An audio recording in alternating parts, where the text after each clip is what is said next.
Europe में एक अध्यापक ने पढ़ाने के दौरान पैगंबर मोहम्मद का चित्र दिखाया और इसका नतीजा ये हुआ कि एक कट्टर सोच से भरा छात्र उसके प्राण ही ले बैठा। उस घटना के बाद पूरी दुनिया में प्रदर्शन हुए, नारे लगे, धर्म खतरे में है, आस्था पर हमला हो रहा है, पैगंबर का अपमान हुआ है। लेकिन इस शोर में एक सवाल कहीं दब गया। अगर आस्तिक को अपने भगवान, अपने पैगंबर, अपने ग्रंथों के बारे में खुलकर बोलने, प्रचार करने और दूसरों को समझाने की पूरी आजादी है, तो नास्तिक को या किसी भी सवाल करने वाले इंसान को वैज्ञानिक तर्क के आधार पर पूछने की आजादी क्यों नहीं? हर धर्म में ऐसी कहानियां हैं जिन्हें सुनते ही किसी भी सोचने वाले इंसान के मन में सवाल उठते हैं। कुछ बातें ऐसी लगती हैं कि ये सही नहीं हो सकता।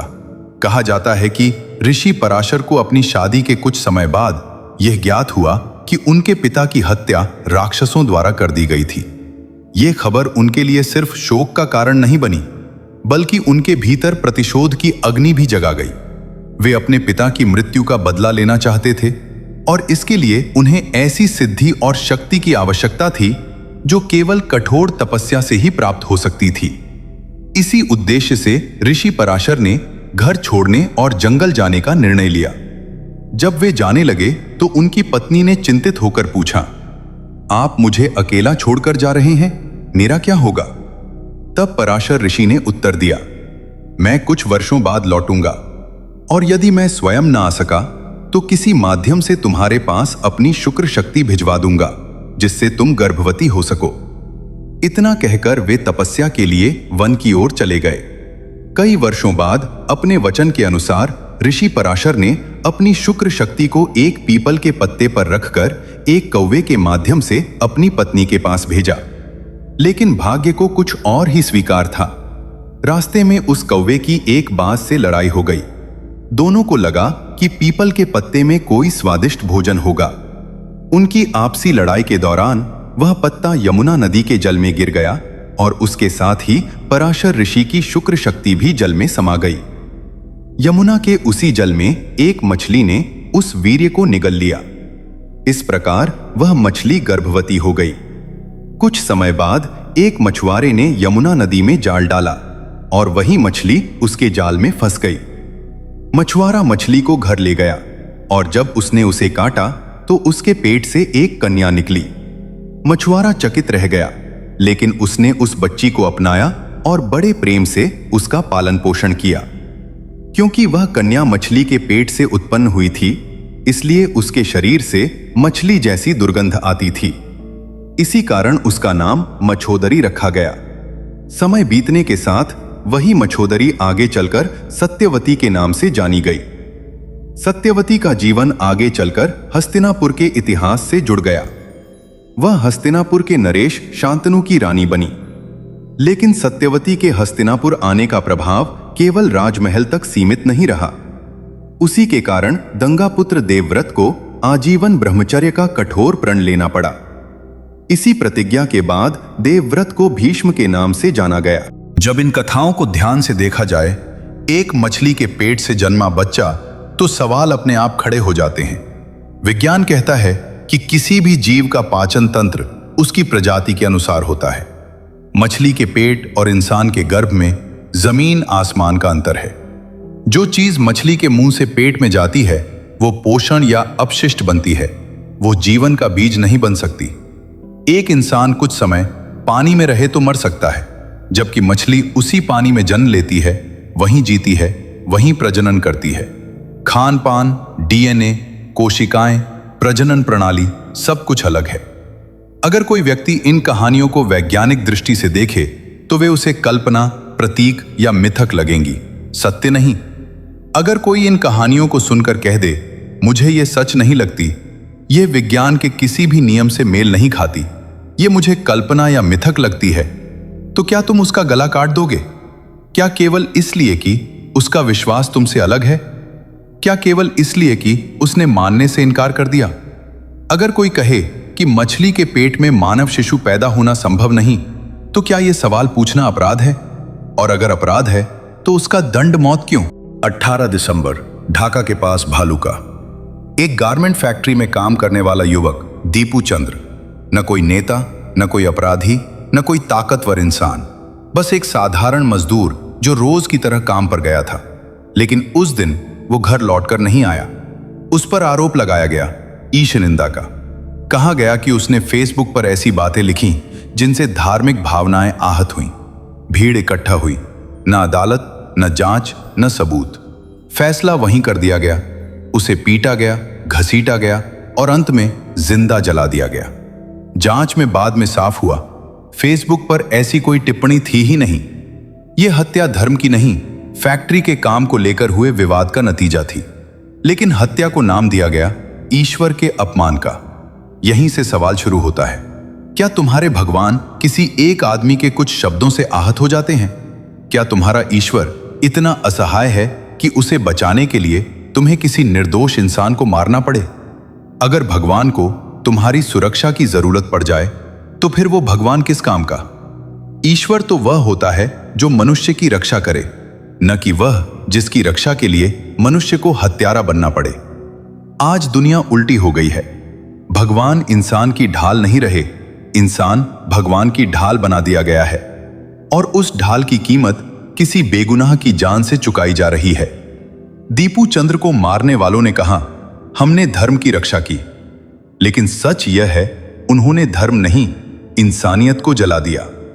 अगर तुम्हारा अल्लाह, तुम्हारा भगवान, तुम्हारा ईश्वर इतना कमजोर होता कि किसी मजदूर की फेसबुक पोस्ट उसे हिला दे, तो वह ईश्वर नहीं, तुम्हारे भीतर बैठा डर है। और अगर तुम्हें लगता है कि हत्या करके तुम्हें माफी मिल जाएगी, तो यह भी एक भ्रम है, क्योंकि कोई भी ईश्वर जो सच में न्यायप्रिय है वह यह नहीं पूछेगा कि मेरे बारे में क्या कहा गया। वह यह पूछेगा, तुमने एक इंसान के साथ क्या किया? धर्म का अपमान शब्दों से नहीं होता। धर्म का अपमान तब होता है जब उसके नाम पर किसी को जिंदा जला दिया जाता है। फ्रांस के एक स्कूल में इतिहास और नागरिक शास्त्र पढ़ाने वाले अध्यापक सैमुअल पैटी अपनी कक्षा में बच्चों को एक बुनियादी लोकतांत्रिक मूल्य समझा रहे थे, अभिव्यक्ति की स्वतंत्रता। उन्होंने छात्रों से कहा कि किसी भी लोकतांत्रिक समाज की नींव होती है सवाल पूछने का अधिकार, असहमति जताने की आजादी और विचार रखने की स्वतंत्रता। उन्होंने ये भी समझाया कि कानून और समाज में कई बार ऐसे विचार या चित्र सामने आते हैं जो किसी समूह को असहज कर सकते हैं, लेकिन यही लोकतंत्र की परीक्षा होती है। इसी संदर्भ को समझाने के लिए उन्होंने चार्ली हेब्दो पत्रिका के कुछ कार्टूनों का उदाहरण दिया, जिनमें पैगंबर मोहम्मद के कार्टून भी शामिल थे।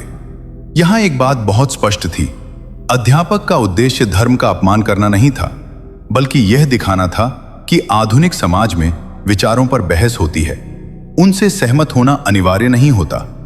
सैमुअल पैटी ने कक्षा में साफ कहा, अगर किसी छात्र को यह देखकर असहज लगे तो वह आंखें बंद कर सकता है या कक्षा से बाहर जा सकता है। यह एक शिक्षक की संवेदनशीलता थी। लेकिन उसी कक्षा में बैठा एक छात्र जिसका धार्मिक विश्वास इससे आहत हुआ, इसे विचार का उदाहरण नहीं मान पाया। उसने इसे अपमान मान लिया। यहीं से कहानी ने एक खतरनाक मोड़ लिया। कक्षा की बात स्कूल से बाहर पहुंची, लेकिन बाहर जाते ही सच वैसा नहीं रहा। कहा गया, अध्यापक ने पैगंबर का अपमान किया है। उन्होंने जानबूझकर कार्टून दिखाया। बाद में जांच में यह भी सामने आया कि कुछ आरोप झूठे थे और एक छात्रा ने तो यह भी स्वीकार किया कि वह उस कक्षा में मौजूद ही नहीं थी। लेकिन अफवाह की एक आदत होती है, वह सच से तेज दौड़ती है। सोशल मीडिया पर गुस्सा फैलाया गया, नफरत बोई गई और यह भावना बनाई गई कि धर्म खतरे में है। एक 18 साल का दिमाग जिसे हथियार बना दिया गया, इसी जहरीले माहौल में एक 18 साल का लड़का सामने आता है, अब्दुल्लाह अंजोरोव। उसका सैमुअल पैटी से कोई निजी रिश्ता नहीं था, न वह उनका छात्र था न उन्हें जानता था, लेकिन उसके दिमाग में यह भर दिया गया, धर्म का बदला लेना जरूरी है। 16 अक्टूबर 2020 की शाम स्कूल के बाहर सैमुअल पैटी अपनी रोज की तरह घर लौट रहे थे। उन्हें नहीं पता था कि उनके पीछे एक इंसान नहीं, एक कट्टर सोच चल रही है। अंजोरोव ने एक बड़ा चाकू निकाला और सैमुअल पैटी पर हमला किया। उसने उनका गला काट दिया। यह कोई अचानक गुस्से में हुआ काम नहीं था, यह एक सोची समझी हिंसा थी जो विचारों से डरने की मानसिकता से पैदा हुई थी। हमले के दौरान और बाद में उसने नारे लगाए, अल्लाहू अकबर, और बाद में सोशल मीडिया पर लिखा कि उसने यह सब पैगंबर मोहम्मद के अपमान का बदला लेने के लिए किया। एक कार्टून के कारण, एक विचार के कारण, एक असहमति के कारण। उस पल न कोई भगवान वहां आया, न कोई फरिश्ता उतरा। सिर्फ एक शिक्षक मरा और मानवता शर्मिंदा हुई। धर्म खतरे में है, लेकिन किससे? हत्या के बाद दुनिया के कई हिस्सों में नारे लगे, धर्म खतरे में है, पैगंबर का अपमान हुआ है। लेकिन किसी ने यह नहीं पूछा, अगर किसी शिक्षक द्वारा एक उदाहरण दिखाने से धर्म खतरे में पड़ जाए तो वह धर्म कितना मजबूत है। अगर किसी कार्टून से अल्लाह या पैगंबर को नुकसान पहुंच सकता है तो वे ईश्वर कैसे हुए? आज के भारत में एक घटना सामने आती है। एक स्कूल का अध्यापक जो अपने जीवन के अनुभव, पढ़ाई और सोच के आधार पर यह मानता है कि भगवान नहीं होते, वही बात वो कक्षा में कह देता है। ये उसका निजी विश्वास है, उसकी बौद्धिक ईमानदारी है।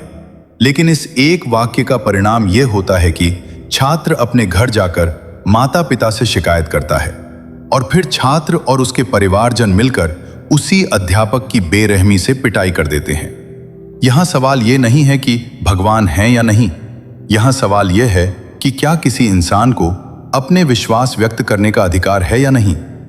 जब कोई आस्तिक अपने भगवान का प्रचार करता है, कथाएं सुनाता है, चमत्कारों की बातें करता है, तो कोई नास्तिक आम तौर पर उसे मारने नहीं आता। वह असहमति जता सकता है, वह कह सकता है कि विज्ञान इसे नहीं मानता, वह तर्क दे सकता है, लेकिन वह लाठी नहीं उठाता। पर जैसे ही कोई नास्तिक शांत स्वर में यह कह दे कि मेरे अनुसार भगवान नहीं है या मैं विज्ञान और तर्क के आधार पर सोचता हूं, तो अचानक यह बयान अपराध बन जाता है। क्या किसी का विश्वास इतना कमजोर होता है कि वह एक वाक्य से टूट जाए? वह अध्यापक बच्चों को नफरत नहीं सिखा रहा था, वह किसी धर्म का अपमान नहीं कर रहा था, वह सिर्फ यह बता रहा था कि दुनिया को देखने के अलग अलग तरीके हो सकते हैं। अगर कोई बच्चा यह सीख ले कि हर इंसान एक सा नहीं सोचता, तो इसमें डरने की क्या बात है? असल में डर भगवान को नहीं लगता, डर उस सोच को लगता है जो बचपन से बिना सवाल किए सिखाई गई हो। डर उस आस्था को लगता है जो तर्क के सामने खड़ी नहीं हो पाती। अगर किसी अध्यापक को सिर्फ इसलिए पीटा जाता है कि उसने कहा भगवान नहीं होते, तो इसका मतलब यह नहीं कि अध्यापक गलत था। इसका मतलब है कि समाज सवालों से डरता है। एक दिन बुद्ध एक गांव से गुजरे। उस गांव में एक व्यक्ति था, कट्टर आस्थावान। उसका विश्वास सवालों से नहीं, डर से बना था।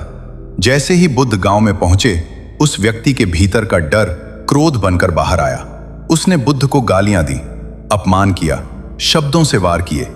धीरे धीरे भीड़ इकट्ठा हो गई, क्योंकि भीड़ हमेशा सोच से नहीं, उत्तेजना से बनती है। बुद्ध चुपचाप खड़े रहे, न क्रोध, न प्रतिकार, न आत्मरक्षा। उनके पास आनंद खड़ा था। आनंद का हृदय विचलित था। उसने कहा, भगवन, यह आपका अपमान कर रहा है, मुझे आज्ञा दें, मैं इसे रोक दूं। बुद्ध मुस्कुराए। यह मुस्कान किसी श्रेष्ठता की नहीं, बल्कि पूर्ण निडरता की थी। बुद्ध ने उस व्यक्ति से पूछा, यदि कोई तुम्हें एक उपहार दे और तुम उसे स्वीकार न करो, तो वह उपहार किसका रहता है? व्यक्ति ठिठक गया, बोला, जिसने दिया उसी का। बुद्ध ने शांति से कहा, ठीक उसी तरह तुम्हारी गालियां, तुम्हारा क्रोध, तुम्हारी नफरत, अगर मैं उन्हें स्वीकार नहीं करता तो वे सब तुम्हारे भीतर ही रह जाती हैं। उस क्षण शब्द थम गए, भीड़ चुप हो गई, क्योंकि पहली बार वहां किसी ने डर से नहीं, समझ से बात की थी। बुद्ध ने अंत में कहा, मैं इसलिए शांत नहीं हूं कि तुम शक्तिशाली हो, बल्कि इसलिए क्योंकि मैं डरता नहीं हूं। बुद्ध की यह शांति कमजोरी नहीं थी, यह उस आस्था की शक्ति थी जिसे किसी सवाल से भय नहीं था। बुद्ध को अपने विचारों की रक्षा के लिए किसी भीड़ की आवश्यकता नहीं थी, किसी हथियार की आवश्यकता नहीं थी, किसी हत्या की आवश्यकता नहीं थी, क्योंकि जहां सत्य होता है वहां असहमति दुश्मन नहीं बनती। जहां ज्ञान होता है वहां सवाल अपराध नहीं होते, और जहां डर राज करता है वहां भगवान को भी इंसानों की तलवारों की जरूरत पड़ती है। आज अगर कोई सवाल पूछने पर मारा जाता है तो समझ लेना वहां धर्म नहीं है, वहां केवल डरा हुआ विश्वास है। बुद्ध को गालियां दी गईं, पर उन्होंने किसी का गला नहीं काटा, क्योंकि बुद्ध जानते थे सत्य को चोट नहीं पहुंचती, चोट सिर्फ डर को लगती है। और जब भी किसी भगवान को बचाने के लिए इंसान को मारना पड़े तो समझ लेना मरने वाला इंसान नहीं, वह धर्म होता है।